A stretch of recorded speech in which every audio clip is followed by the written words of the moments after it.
Dave Birkett, Lions beat writer for the Detroit Free Press. What do you think of those odds? Now the expectation level just ramped up a little bit here, Dave. Yeah, I like them, Dan. I walked away from that first day of the draft. I was taking my son to school the next day, and I told him maybe it's a little draft euphoria out of them getting a really good cornerback, but I think they might represent the NFC in the Super Bowl next year. They really complete roster, one of the best in the game, and really good coaching staff that develops some young players. So tougher schedule, but I like what they've done.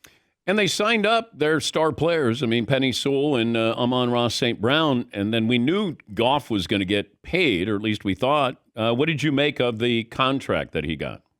Yeah, $444 million to their three best players this offseason. Jared Goff, Amon-Ra St. Brown, Penny Sewell, three pillars of what they hope to accomplish here. Plus, they re-signed Dan Campbell and Brad Holmes to extensions. So no real surprises keeping that group together. And look, the money for Goff, I don't think it's much of a surprise. Maybe I expected closer to 50 million, but the reality is the Lions would not be where they are without him. That trade that they made a couple years ago, Jared, he didn't play great when he came. The Lions weren't a great team that first year, but he's been really, really good since. And the Lions offense has been really, really good since.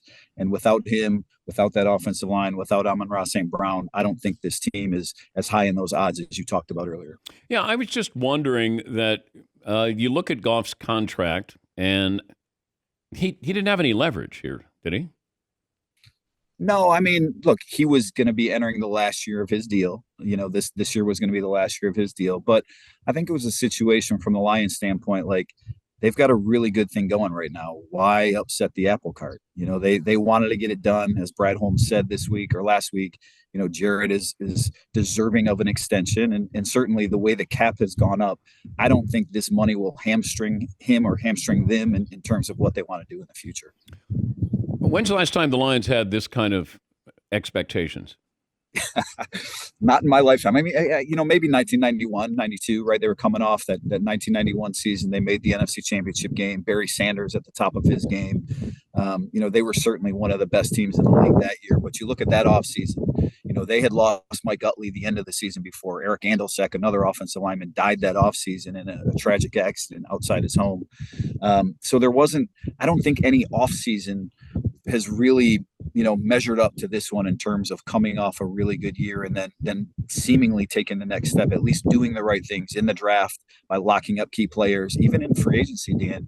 They maybe they're a little thin at receiver, but look, they made an upgrade on the defensive line. When they signed DJ Reader, they stayed at least even on the offensive line when they added Kevin Zeitler to fill Jonah Jackson's shoes at guard. So really complete roster, good young guys that are still developing. I think this team is for good reason considered one of the best in the NFL. Any worries about the Packers?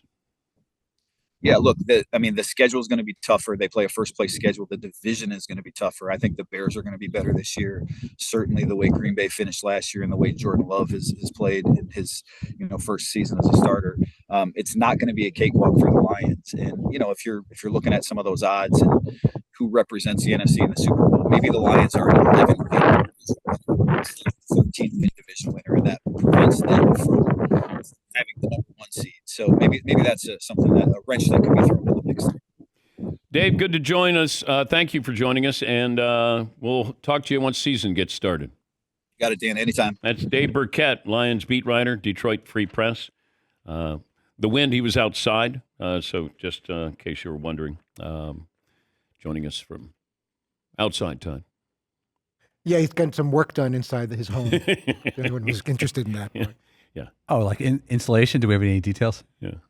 Do we have is there a general contractor there? I think there's a few people there. There's some trucks in the parking lot right in front of the house. Exterminator. I thought he was joining us from Lions camp or something, or, outside the Lions building there. I thought, all right, I like this. And then I realized that there wasn't anything in the background other than suburbia. Got a nice piece of land. Though. Yeah, he does. If that's all his land, that's a few acres right there. That's nice.